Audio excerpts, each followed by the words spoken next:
তেহরানের আকাশে তখনও ধোঁয়া। ইসরায়েলের নিশানা ভেদ করে এসে পড়েছে ক্ষেপণাস্ত্র। ধ্বংসস্তূপের উপর দাঁড়িয়ে এক বৃদ্ধ লোক চোখ মুছছিলেন নিজের হাতের পেছন দিয়ে। আশেপাশে শিশুর কান্না, নারীর চিৎকার, পুরুষের হতাশা, কিন্তু তার চোখে ছিল ভিন্ন আগুন, যেটা জন্ম নেয় কেবল হারানোর পর। সেই মুহূর্তেই রাষ্ট্রীয় টেলিভিশনের পর্দা আলো করে প্রবেশ করলেন একজন, আয়াতুল্লাহ আলী খামেনি। যুদ্ধের জবাব যুদ্ধেই, বোমার জবাব বোমায়, আর আঘাতের জবাব আরও প্রবল আঘাতে। যারা ভেবেছিল আমরা মাথা নোয়াবো, তারা ভুল করেছে। ইরান কখনো আরোপিত শান্তিকে গ্রহণ করে না। শেষ নিঃশ্বাস পর্যন্ত প্রতিরোধ চলবে। বৃদ্ধ লোকটি তখন পকেট থেকে মাটি তুলে নিয়ে নিজের কপালে ছুঁয়ে বললেন, এখন বুঝলাম, ইরান মরেনি, আমাদের খামেনি বেঁচে আছে। বিশ্ব নেতারা তখন খামেনিকে টার্গেট হিসেবে ঘোষণা করছিল। তখন খামেনি নিজেই টার্গেট থেকে রূপান্তরিত হচ্ছিলেন প্রতীকে। তিনি যেন ছিলেন একজন সমরাধ্যক, যিনি শত্রুর মুখোমুখি হয়ে বলেন, আমার ঠিকানা যুদ্ধক্ষেত্র। বুলেট যদি আসে আসুক বুকে, পেছন ফিরে পালানোর জন্য নয়। আমি এসেছি সামনে দাঁড়াতে। আজ খামেনির লড়াই করার আগুন শুধু তেহরানেই নয়, ছড়িয়ে পড়েছে নিশাপুরের পাহাড়ি গ্রামে, ইস্পাহানের মরুভূমিতে, সিরাজের অলিতে গলিতে। শত্রুর মিসাইল যে জায়গায় নামছে, সেখানেই গোপনে বাজছে খামেনির ভাষণের রেকর্ড। শিশুরা মুখস্থ করছে তার কথা।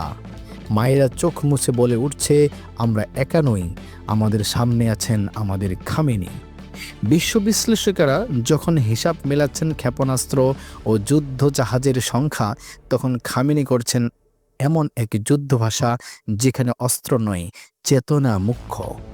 তিনি জানেন, যতক্ষণ একজন মানুষ নিজের নিঃশ্বাস বিশ্বাস নিয়ে দাঁড়িয়ে থাকে, তাকে হারানো যায় না কখনোই। নেতানিয়াহুর আঘাত, ট্রাম্পের হুমকি শুধু যুদ্ধের নতুন পর্ব।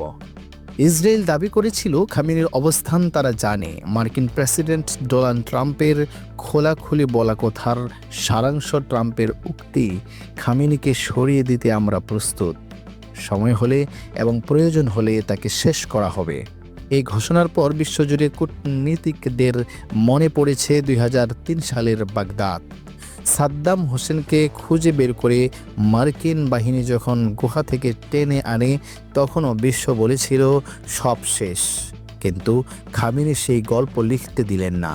তিনি নিজেই ক্যামেরার সামনে এলেন, নিজেই বললেন, আমাদের মৃত্যু যদি আসে, হবে যুদ্ধক্ষেত্রে, আলোচনার টেবিলে নয়। একজন বয়োজ্যেষ্ঠ বিপ্লবীর দ্বিতীয় অভ্যুত্থান। তেহরানের টেলিভিশন স্টুডিওতে যে ভাষণটি সম্প্রচারিত হয়, তা এখন ইউটিউবে, এক্স আর ফেসবুকে ভাইরাল। অনেকে বলছেন খামেনি যুদ্ধের মধ্যে দাঁড়িয়ে সেই বুলেট প্রুফ আত্মবিশ্বাস দিয়েছেন, যা সাধারণত শুধু ইতিহাসের পাতায় জন্ম নেয়। তার বক্তৃতায় ছিল 3টি স্তম্ভ। এক, ইতিহাসের সাক্ষ্য, আমরা শাহকে হারিয়েছি, আমরা শাহকে সরিয়েছি, ইরাকের সাদ্দামকে ঠেকিয়েছি, আমেরিকান এজেন্টদের হার মানিয়েছি। 2, জনতার শক্তি, ইরানের মানুষ কারো হুকুম মেনে চলে না। 3, প্রতিরোধের চূড়ান্ত প্রস্তুতি। যুদ্ধ একটাই ভাষা বোঝে, আর সেটা হচ্ছে প্রতিশোধ। এর মধ্যে সবচেয়ে শক্তিশালী ছিল ইতিহাসের চিত্র। তিনি বললেন, পারস্য এক ভূখণ্ডের নাম নয়, পারস্য হচ্ছে এক চেতনার নাম। আমাদের মাটি বারবার আগুনে পুড়েছে, কিন্তু আমরা ছাইয়ের নিচ থেকে আবার জেগে উঠেছি। গ্রিকরা এসেছে, মঙ্গলরা এসেছে, ব্রিটিশরা এসেছে, সবাই চলে গেছে, কিন্তু পারস্য আজও মাথা তুলে দাঁড়িয়ে আছে। এই ইতিহাস কেউ মুছে ফেলতে পারে না। এই কথাগুলো যেন ছিল এক সামষ্টিক আবেগের বিস্ফোরণ। ঘরে ঘরে সেই ভাষণের শব্দ ছড়িয়ে পড়েছে। ইরানিরা বলছে, এই ভাষণ আমাদের অস্ত্র হয়ে গেছে। খামেনির সেই উক্তি, আমাদের বিপ্লব তরবারির নয়, চেতনার, আমাদের যুদ্ধ অস্ত্রের নয়, আত্মার। শত্রুরা জানে না আমাদের সবচেয়ে বড় অস্ত্র আমাদের বিশ্বাস, এবং এই বিশ্বাস যে জাতির থাকে তারা কখনো হারে না। ইরানের শত্রুরা যা ভুল করে, ইসরায়েলের আক্রমণ পরিকল্পনা, আধুনিক স্যাটেলাইট, ড্রোন ও এআই বিশ্লেষণ করে এসেছে। কিন্তু ইতিহাস বলে পারস্য হলো ওস্তাদের ওস্তাদ। একাধিক আন্তর্জাতিক সমীক্ষা অনুযায়ী ইরানিরা বর্তমানে বিশ্বের অন্যতম আইকিউ সমৃদ্ধ জাতি। এমনকি অনেক তালিকায় ইসরায়েলিদের চেয়েও এগিয়ে রয়েছে তারা। বিশ্ববিদ্যালয় থেকে শুরু করে যুদ্ধঘাটে ইরানের প্রতিটি জায়গায় এমন ঘুরে দাঁড়ানোর গণনা চলছে। শত্রুর প্রতিটি প্যাটার্ন, প্রতিটি লজিক, প্রতিটি সম্ভাব্য লক্ষ্য খুঁটিয়ে দেখছে তাদের বিশ্লেষক বাহিনী। খামেনির নির্দেশে সাইবার বিভাগ, ক্ষেপণাস্ত্র ইউনিট ও গোয়েন্দা সংস্থা একত্রে কাজ শুরু করেছে। লক্ষ্য যুদ্ধকে টানা ৬০ দিন পর্যন্ত রক্ষা করা। ইরানের রেভলিউশন গার্ড আর সেনাবাহিনী মিলে প্রস্তুত করেছে ৬ লাখ সৈন্য। এদের একাংশ যুদ্ধ করেছে ইরান, ইরাক, সিরিয়া, ইরাক সীমান্তে। ইতিহাস বলে যারা মাথা নোয় না তারা হয় শিকার হয় আর না হয় ইতিহাস রচনা করে।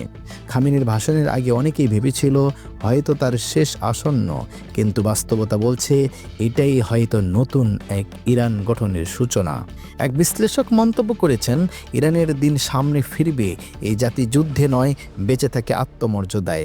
অনেকে বলেছে এই ভাষণ খামেনির শেষ চ্যালেঞ্জ নয়, এটাই তার দ্বিতীয় বিপ্লবের শুরু।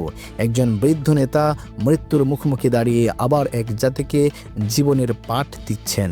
যুদ্ধ এখনো চলছে, গোলার গর্জন থামেনি, মরদেহ জমছে, কিন্তু তেহরানের আকাশে ধ্বংসের ভেতর এখনো প্রতিধ্বনিত হচ্ছে আয়াতুল্লাহ আলী খামেনির কণ্ঠ। খামেনি বলেন, আমরা মাথা নোয়াই না, নত জানু শান্তির চাইতে রক্তাক্ত সম্মান অনেক ভালো।